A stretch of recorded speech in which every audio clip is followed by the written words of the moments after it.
उनकी समस्या उठाने का मौका दिया। I stand here ma'am to speak on demand for grant for education. Ma'am, किसी भी मुल्क में, किसी भी समाज में जो सबसे बड़ा अहम मुद्दा होता है वो शिक्षा और तालीम होती है।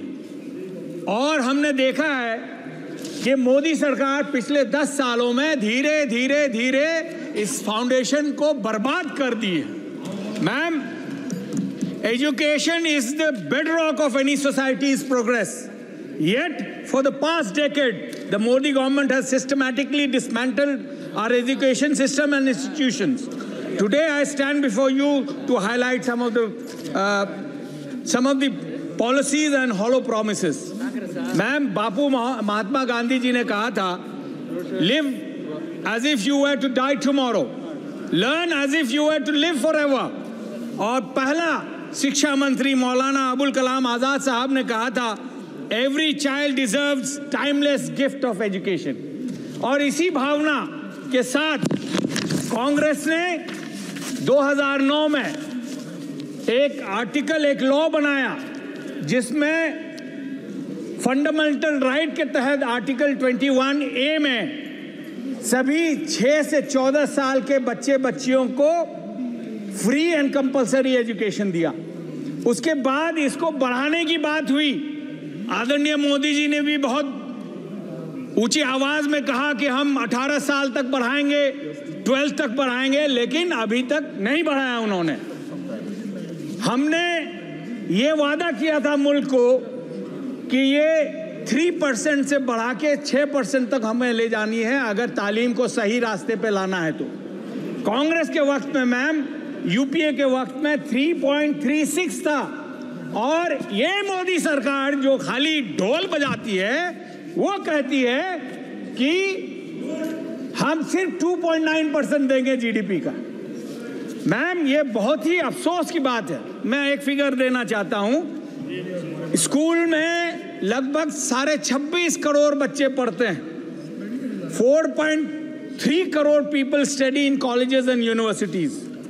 11 करोड़ हमारे लोग स्किल्ड इंस्टीट्यूशंस में अपनी हुनर सीखते हैं और लगभग 1 से 1.1 करोड़ टीचर और स्टाफ है मैम।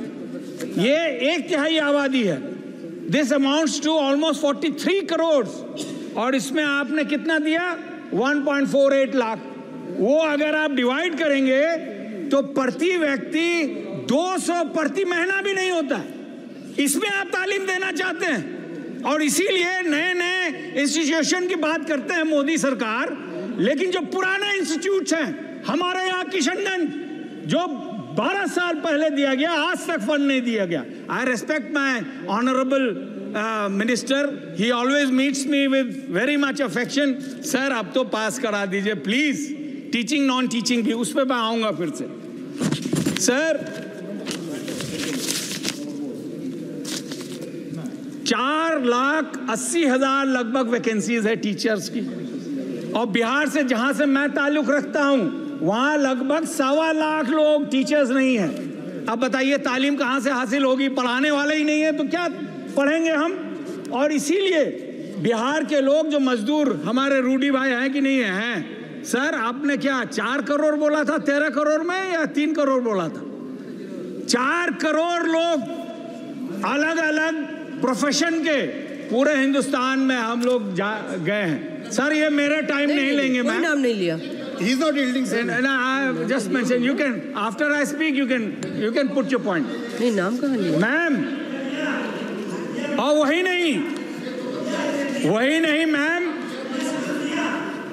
सेंट्रल यूनिवर्सिटीज में 61,180 वैकेंसीज हैं। ITIs में 4,425, IIM में 484, केंद्रीय विद्यालय में 12,000, जवाहर नवोदय में 3271।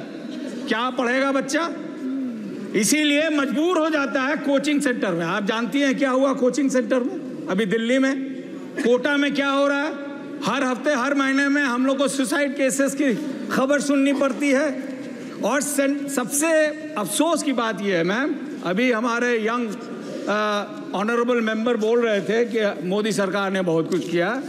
मैडम, सेंट्रल यूनिवर्सिटीज़ में 42% वैकेंसीज हैं, और ये किन की हैं? ये ओबीसीज की है, एससी और एसटी की है। तो ये सरकार जो है ये हर मामले में ये टारगेट करती है माइनॉरिटीज़ को, ओबीसी को, एससी को और एसटी को। ये आंकड़े बता रहे हैं, ये मेरे आंकड़े नहीं हैं। Ma'am, official UDISE plus report में बताया गया 2018-19 में 51,000 गवर्नमेंट स्कूल बंद कर दिए गए। पिछले 8 सालों में 78,000 गवर्नमेंट स्कूल बंद कर दिए गए। उसमें कौन पढ़ता है? गरीब बच्चे पढ़ते हैं मैम। लगभग 2 करोड़ बच्चों को तालीम नहीं मिल पा रही है। यह है सरकार, मोदी सरकार।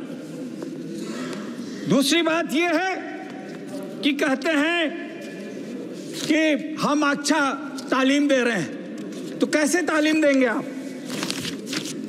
अभी बहुत चर्चा में था और ज़रूरी भी है, नेशनल टेस्टिंग एजेंसी बनाई गई, आदरणीय मोदी जी की सरकार ने बनाई, और क्या देखा हमने?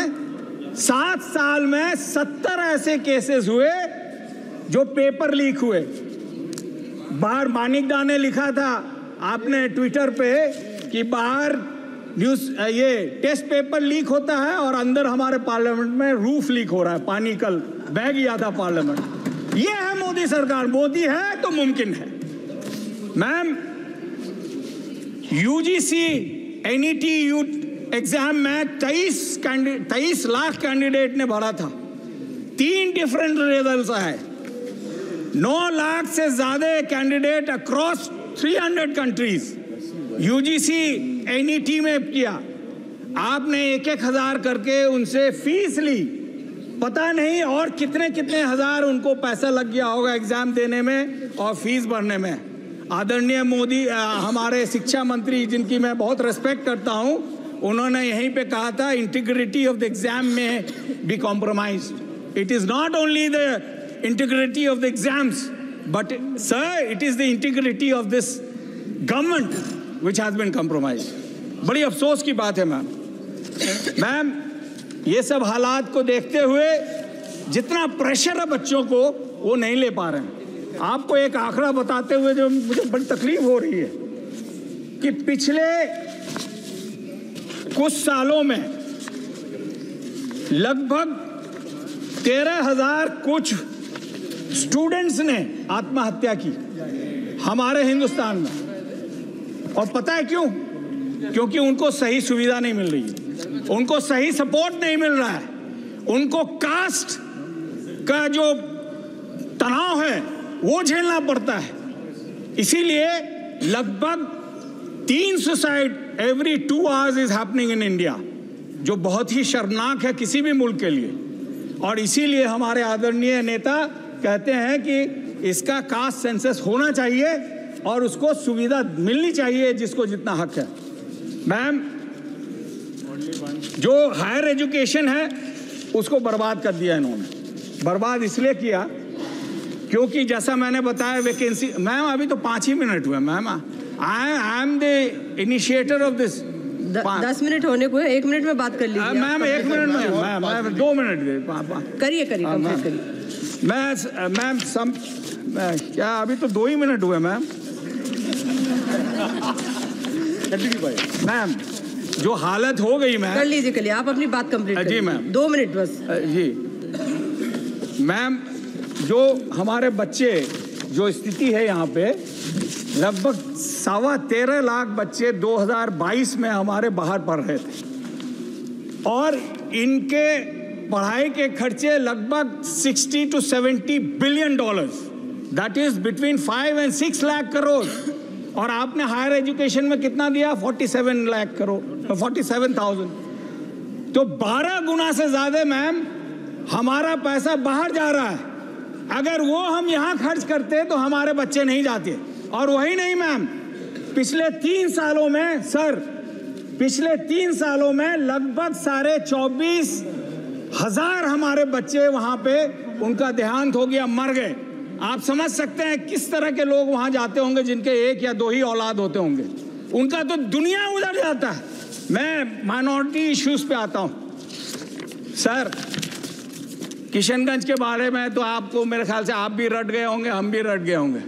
यहाँ बापू जी का मूर्ति था, हम लोग बैनर लगा के प्रोटेस्ट करते थे, वो भी आपने पीछे करवा दिया। मेरी आपसे गुजारिश है कि जो स्कीम्स हैं, डिफरेंट स्कीम्स हैं माइनॉरिटीज के लिए, उसको चालू कीजिए। जो स्कॉलरशिप है उसको चालू कीजिए। एक आपने यूपीएससी के लिए दिया था, मुझे याद है 2020 में कुछ लोगों ने ये कहा कि भाई ये यूपीएससी जिहाद है। 4% मुस्लिम कैंडिडेट वो उसमें पास किए थे और आबादी हमारी 15% है, और आपने वो स्कीम बंद कर दिया। मैं चाहता हूं कि उसको चालू करें, क्योंकि उसके बाद क्या हुआ कि अगले साल वो 4% घट के 3.6% हुआ, और उसके अगले साल वो घट के 3.1% हो गया। Sir, we also have as much intelligence as anybody else. We can contribute as much as anybody else in this country, and we have contributed. So इसीलिए I appeal to you, sir, that you should not discriminate. I know this government stands on discrimination. It stands of anti-Muslim, anti-SC, anti-Dalit, anti-student, anti-poor sentiments जगा के ये राज कर रही है। अगर हम मुस्लिम ना होते आपके हिंदुस्तान में तो बीजेपी का तो खाता ही नहीं खुलता। पास में एक मुल्क है, उसका नाम लिए मैं बताना चाहता हूं sir, 1 last minute. Foreign students में 13.25 lakhs study abroad, and in India only 40,000 national from outside come here. ये बांग्लादेश की बात बहुत करते हैं।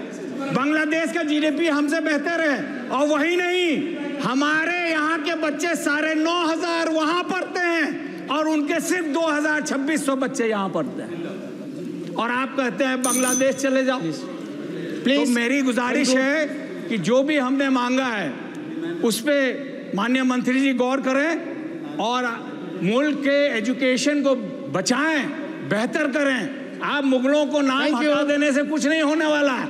मुगल 330 साल अगर रहे तो वो आपके हटाने से नहीं हटने वाले हैं। बहुत बहुत शुक्रिया। जय हिंद। एसपी सिंह पटेल